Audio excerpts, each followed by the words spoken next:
Marie-Cécile Ferveur, bonjour. Vous nous faites Bonjour la Sylvie. gentillesse de nous recevoir chez vous, c'est très gentil.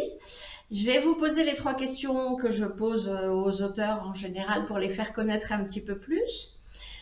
Juste si vous pouviez expliquer ce que vous faites ou ce que vous faisiez dans la vie, pour donner un petit peu un contexte. D'accord. Moi, j'étais enseignante spécialisée. Enfin, j'ai terminé comme enseignante spécialisée. J'ai commencé comme enseignante. Essentiellement eu des CP. Ça a été vraiment un bonheur. Et puis, j'ai terminé ma carrière comme enseignante spécialisée avec les enfants en difficulté. Voilà. D'accord, parfait. Donc vous êtes apparemment en quête d'absolu, si j'ai bien compris. Comment est-ce que cela se traduit dans la vie quotidienne? Voilà. Alors, je pense que la référence que je peux vous donner, c'est une citation de Durkheim. Un jour, je suis tombée sur cette citation sur une carte postale et je l'ai eue pendant longtemps sur mon bureau. Ça disait, l'extraordinaire est dans la profondeur de l'ordinaire. Et ça, pour moi, ça a été une révélation. C'est-à-dire que inutile de chercher ailleurs une vie différente, plus riche, plus intense. Tout est dans la façon dont on regarde notre vie et qu'on essaye de voir la profondeur dans les choses les plus simples. C'est vrai. Ensuite, dans ma carrière, j'ai eu un professeur de psychopédagogie qui nous disait, qui nous a beaucoup parlé de l'effet Pygmalion. Et dans l'effet Pygmalion, on a la puissance, on va dire, ce qui peut découler du regard qu'on pose sur l'élève. Si on est plein de confiance en lui et dans ses possibilités, alors il va les manifester. Ça avait été vraiment une grosse prise de conscience Oui. qui a été confortée, je dirais, les 10 dernières années par ce qui est dit en physique quantique, c'est-à-dire que le regard de l'observateur modifie la réalité du sujet ou de l'objet observé. Oui. Donc ça, du coup, ça fait que dans mon ordinaire, c'est devenu une ligne de conduite. Si une valeur, presque une règle spirituelle, voir l'autre dans ce qu'il a de meilleur pour lui permettre de manifester ce meilleur et donc d'être plus heureux. Voilà. C'est Donc, absolument vrai. Pas seulement pour les élèves, c'est aussi vrai pour tous les enfants tout, qu'on essaie complètement. d'éduquer. C'est pour ça que je dis que Mm. c'est devenu une règle de vie Oui. pour tout. Essayer à chaque fois de voir à la fois le meilleur dans l'être pour lui permettre de le manifester, le meilleur dans les situations pour éviter, au-delà de simplement positiver, c'est réellement chercher qu'est-ce qui nous permet d'avancer. Voilà. D'accord. Vous voudriez trouver un sens aux expériences du quotidien. Est-ce que vous y arrivez toujours? Alors, bon, déjà, je ne le cherche pas systématiquement, mais ça continue la première question, c'est-à-dire que quand on cherche la profondeur de l'ordinaire, on ne se contente pas de vivre la vie, on regarde les événements. Ça m'a fait penser à la grotte de Platon ou bien alors simplement à l'effet du miroir. C'est-à-dire que Gandhi nous dit que tout part de nous-mêmes. Donc, nous, on est comme des aimants, c'est-à-dire que dans notre vie, en fonction de ce que l'on est, de l'énergie qu'on dégage, on va attirer à soi ou on va repousser des situations.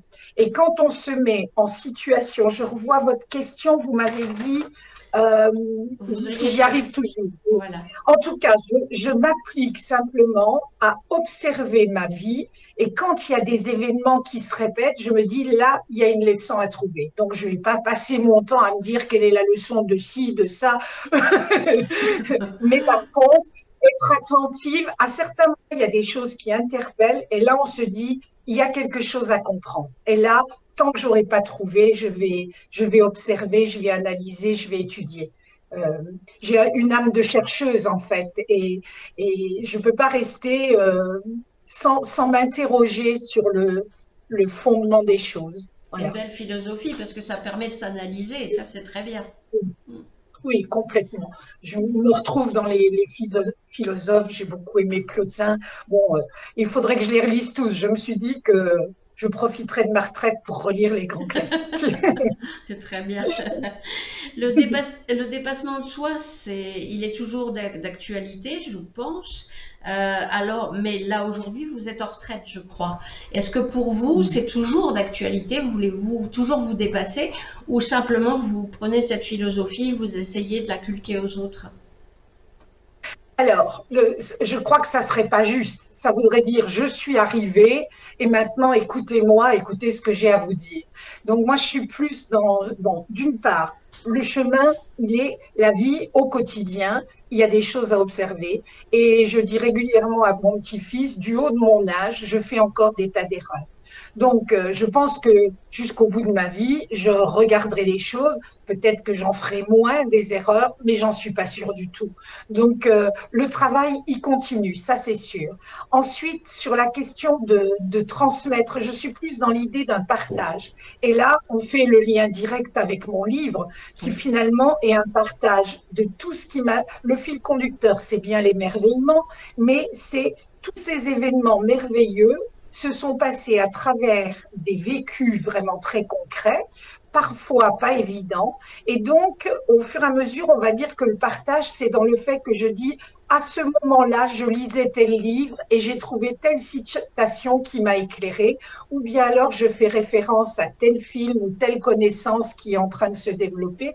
Donc, le livre, du coup, devient une sorte d'enseignement, on pourrait le dire comme ça. Pour moi, c'est plus un partage. Un jour, une libraire m'a dit, ton livre, c'est une vraie mine. Eh ben, je suis ravie que ça soit une mine. Elle avait annoté tous les côtés, les choses qu'elle devait rechercher Oui. pour approfondir les éléments que j'avais donnés.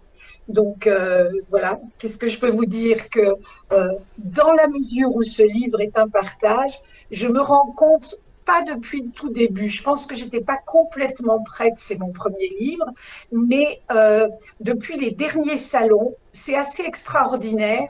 Les personnes qui viennent me voir et qui commencent, dès que je leur parle du livre, de ce qui est dedans, ils commencent à me raconter leur vie et du coup, je peux leur dire, bah, je vous dédicace telle histoire ou telle autre. Ça vous amuse? Oui, parce que souvent c'est le cas quand les gens s'identifient à nous, ils viennent nous raconter leur histoire. Et là, dernièrement, j'étais à un salon et ma voisine s'amusait. Elle me dit, tu devrais poser une chaise à côté de la tienne parce qu'elle voyait les gens qui défilaient puis qui commençaient à avoir des émotions et de raconter des choses. Elle me disait, tu aurais la pile pour les livres et la chaise pour le côté thérapeute. En tout cas, Mais je on a, remercie je remercie à travers vous toutes ces personnes qui viennent à moi et qui permettent de vivre encore des moments de partage d'une réelle intensité, d'une grande richesse. Donc merci à tous. mais je pense qu'ils en ont besoin, c'est un réel besoin, parce que je l'ai expérimenté moi personnellement. On a certaines personnalités qui attirent les autres et qui attirent le discours des autres. Donc, je pense que c'est votre cas. Oui, oui. Mais ça correspond. Si on est des aimants, les gens qui viennent à nous, pour peu qu'on en formule l'intention, moi je me dis Oui, ce livre, il va pas convenir à tout le monde, mais il y a des non, personnes à qui il va être une source. Donc oui. je dis ben, que viennent à moi ceux qui ont besoin de ce qui est écrit dans ce livre.